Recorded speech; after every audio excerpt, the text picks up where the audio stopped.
Welcome, guys. Let's enter the horror world.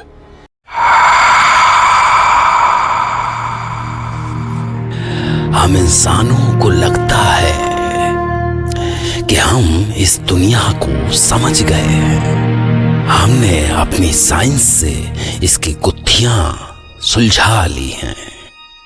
पर जब भी हम ऐसा सोचते हैं, ये दुनिया कुछ ऐसी नई पहेलियां हमारे सामने रख देती है जो फिर से इंसानी समझ को छोटा साबित कर देती है।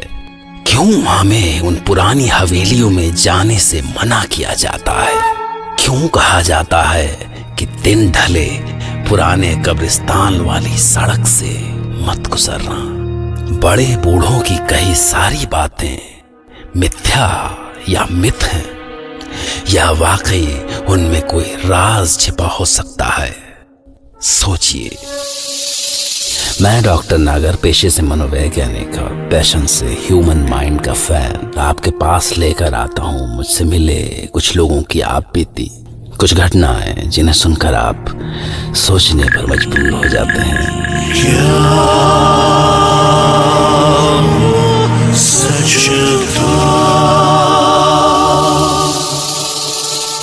आज हम सुनेंगे कनाडा से इंडिया अपनी पुरानी हवेली में रहने आए रितेश मिश्रा की दास्तान।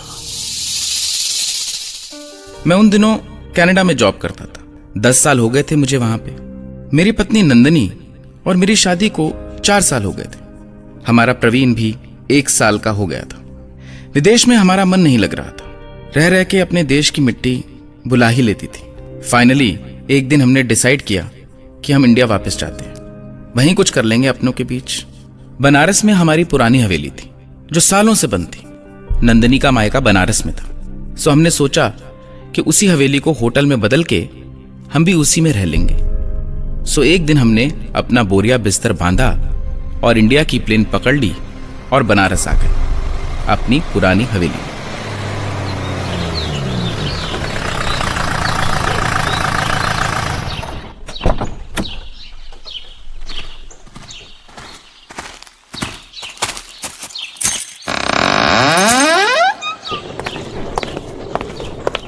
तो कैसी लगी हमारी हवेली तुम्हें? गंदी। उफ, कितनी धूल है यहाँ पे। पर कल ही तो सफाई खत्म हुई है। अब इतनी धूल तो आखिर पूरे इंडिया में होगी, इससे नहीं बच सकती। अचानक से बेसमेंट के ऊपर आने वाली सीढ़ी से 4 छोटे बच्चे लगभग 4 साल के भागते हुए आए। उन्हें देख के हम एकदम से डर गए। बंद हवेली में बच्चे कहां से आ सकते हैं? हम एकदम से शॉक थे। बच्चों रुको, कौन हो तुम लोग और यहाँ अंदर कैसे आए? हम तो यहीं रहते हैं। क्या मतलब यहीं रहते हैं? साफ साफ बोलो, अंदर कैसे घुसे? और तुम्हारे माँ बाप कहाँ हैं? हाँ, हम यहीं रहते हैं हमेशा से ही। चाहे तो आके देख लो। देखो, सच बोलो, नहीं तो मैं तुम्हें पुलिस में पकड़वा दूंगा। 1 मिनट। अच्छा बच्चों, तुम्हें पता है यहाँ बाथरूम कहाँ है? हाँ, आइए ले चलते हैं। तुम बाद में लड़ लेना, मैं इन बच्चों के साथ बाथरूम होके आती हूँ। प्रवीण का डायपर भी बदलना है। तुम फिजूल में परेशान होते हो। कोई दरवाजा कहीं खुला रह गया होगा, बच्चे ही तो है। हाँ तुम हो, आओ, मैं जरा बाहर देख के आता हूँ। बच्चे नंदनी को बेसमेंट में किसी बाथरूम में ले गए। बेसमेंट में बाथरूम होगा ये सोच के थोड़ा अजीब लगा, पर पता नहीं, मैं हवेली में इससे पहले कभी आया नहीं था तो शायद हो भी। मैं बाहर आ गया। मुझे लगा कुछ एक चीज खरीद ले आता हूँ। मुझे आने में कुछ आधा घंटा लग गया। वापस आया तो नंदनी अभी आई नहीं थी। मुझे लगा काफी टाइम हो गया नंदनी को गए हुए। नंदनी, नंदनी, नंदनी। हाँ आई। कहाँ गई थी तुम? बस नीचे, वो बच्चे यहीं पास के थे, चले गए। पता नहीं कितने कमरे हैं इस हवेली में। 18। अरे तुम्हें कैसे पता? ये बिल्ली ये कहाँ से आई? अरे कितनी डरावनी है। क्या क्या है पता नहीं इस घर में। वो टीनी है, यहीं रहती है। तुम्हें कैसे पता? कैसी बातें कर रही हो? मुझे कुछ भी तो नहीं। वो ये सब मुझे उन बच्चों ने बताया। और ये प्रवीण इतना चुप क्यों है? सवेरे से इतना रो रहा था, अब इसकी आवाज भी नहीं निकलती। जरा देखूं तो। पास मत आओ। ठीक है। वो ये क्या हो रहा था नंदिनी को? कुछ तो बदल गया था। ये बच्चे, वो बिल्ली, कुछ समझ नहीं आ रहा था।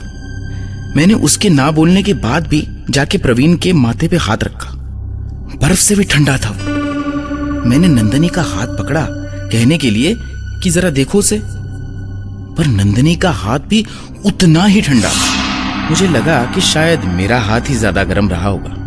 नंदिनी ने बोला, तुम थक गए हो, बैठो, चाय बना लाती हूँ। पर चाय का सामान कहाँ है? नहीं है, मैं तुम्हारे पीछे ले आई थी। 2 दिन तो जैसे तैसे कट गए। मैं हवेली के काम में काफी बिजी था और इसलिए हवेली में कम रहा। नंदिनी का बर्ताव कुछ अजीब होता जा रहा था। मुझे समझ नहीं आ रहा था कि क्या। उन बच्चों का घर में आना काफी बढ़ गया था। नंदिनी पूरा दिन उनके साथ बैठी रहती, पर सबसे अजीब बात तो ये थी कि उसने घर से निकलना बंद कर दिया था। वो जब से आई थी एक बार भी हवेली से बाहर ना निकली थी। जिसने कनाडा से मुझे इंडिया घुमाने के लिए सर में दर्द कर दिया था, अब हवेली से बाहर ही नहीं जाना चाहती थी। नंदिनी, अरे प्लीज चलो ना, आज कहीं बाहर चलते हैं। तुम्हारा मन नहीं करता बनारस घूमने का? हाँ बताओ मुझे। तुम्हारे माँ बाबा भी परसों लौट रहे हैं और मैं सोच रहा हूँ कि प्रवीण को भी एक बार ना डॉक्टर को दिखाई देते हैं। नहीं, कहीं नहीं जाना है मुझे। प्लीज मुझे फोर्स मत करो। और यहाँ कितने लोग हैं, बच्चे हैं, टीनी है, दादी है, और वो सुमित्रा भी तो है। जब तुम दिन में काम से जाते हो, इनके साथ मेरा मन लगा रहता है। दादी, सुमित्रा, आखिर कौन है ये लोग? मैं क्यों कभी नहीं मिला इनसे? और कहाँ रहते कहाँ हैं ये लोग? तुम किससे मिलती हो? किसके साथ होती हो? नंदिनी देखो, मुझे कुछ ठीक नहीं लग रहा है। तुम फिर परेशान हो रहे हो। मैंने कहा ना। दादी, सुमित्रा, ये कौन लोग थे और नंदिनी इनसे क्यों मिलती थी? आखिर ये चक्कर क्या था? तसल्ली के लिए मैंने बोला, ये जो भी लोग हैं, नंदिनी, मुझे इनसे मिलना है। हाँ तो मिल लेना, अभी तो यहीं थी दोनों। हम तो यहीं है बेटा, हमेशा से यहीं थे। कौन है ये नंदिनी? और क्या मतलब हमेशा से? अरे ये दादी है, ये यहीं रहती है पास में। तुम नहीं होते थे तो मेरे पास आके बैठ जाती थी। काफी अच्छी लड़की है नंदिनी, हमारा भी मन लगा रहता है। नहीं तो अकेले। कौन हो तुम लोग? और ये क्या मतलब है कि यहाँ रहते हो? ये मेरी हवेली है, यहाँ कोई और नहीं रहता। नंदिनी, बोलो इनसे कि ये लोग यहाँ से चले जाएं। मैं पुलिस को बुलवाऊंगा। नंदिनी उठो।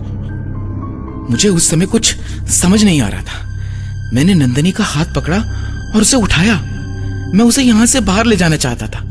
मुझे लगा ये लोग वैसे ही कितने अजीब लग रहे हैं। नंदिनी अगर यहाँ एक पल भी रही तो पागल हो जाएगी। उसके एक हाथ में प्रवीण था। मैं उसका हाथ पकड़कर उसे बाहर ले जाना चाहता था। नंदिनी, चलो यहाँ से। नहीं ले जा पाओगे। अब वो कहीं नहीं जाएगी। हमारे साथ यही रहेगी।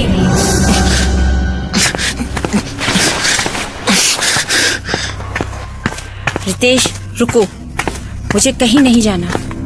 रितेश। उसके बाद कुछ ऐसा अजीब हुआ जो कि आज भी मैं विश्वास नहीं कर पाता। मैं जैसे ही नंदिनी को खींचकर बाहर के दरवाजे तक लाया, वैसे ही अचानक उसका हाथ मुझसे छूट गया। मैंने पलटकर देखा तो वो प्रवीण के साथ अंदर वाले दरवाजे पे खड़े थे। मेरा सर चकरा रहा था कि आखिर ये हो क्या रहा था और ये हो भी कैसे सकता था। It's not possible. तभी एक आवाज आई, पकड़वम बम बोरे। बेटा, हवा को नहीं पकड़ते, वो कभी हाथ नहीं आती। आप कौन हैं? मेरा नाम परमहंस है। मैं एक योगी हूं। जिस सवाल को लेकर तुम परेशान हो उसका जवाब है मेरे पास। मैं बाहर आया, बाबा वहीं खड़े थे।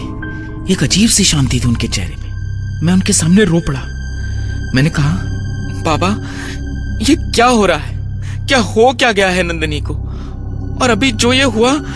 बेटा, सत्य वास्तविकता से भी ज्यादा भयानक है। मैं जो कह रहा हूं उसे ध्यान से सुनना। बेटा, तुम्हारी पत्नी और बच्चा अब जीवित नहीं है। उन्हें मरे 4 दिन हो चुके हैं। क्या कह रहे हैं आप? आप भी उन औरतों की तरह पागल तो नहीं है? अभी तो नंदिनी मेरे साथ थी।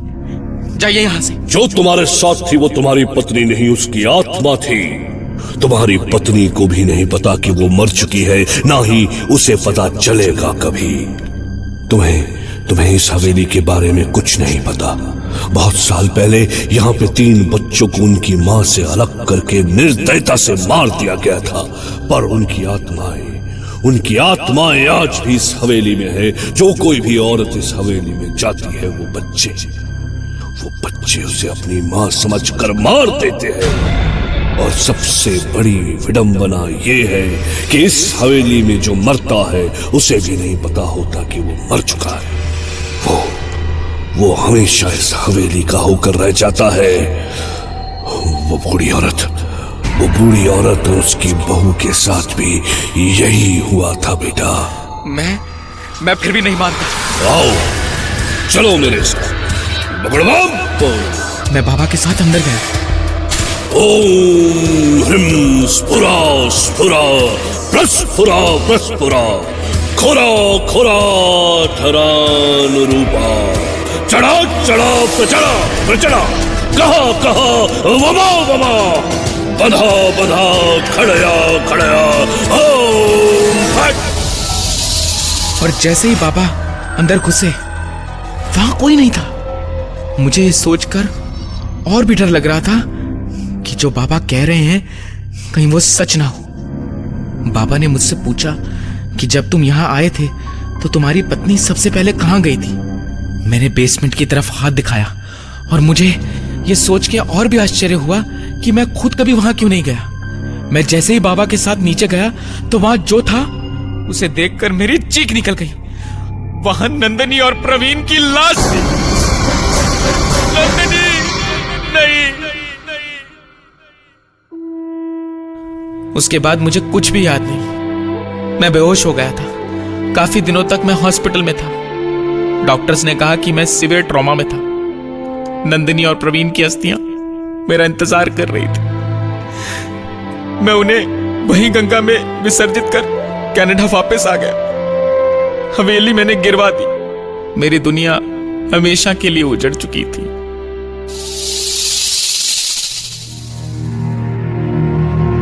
सवाल है कि जो कुछ रितेश ने बताया वो कैसे मुमकिन हो सकता है, पर साक्षी को प्रमाण की जरूरत नहीं होती।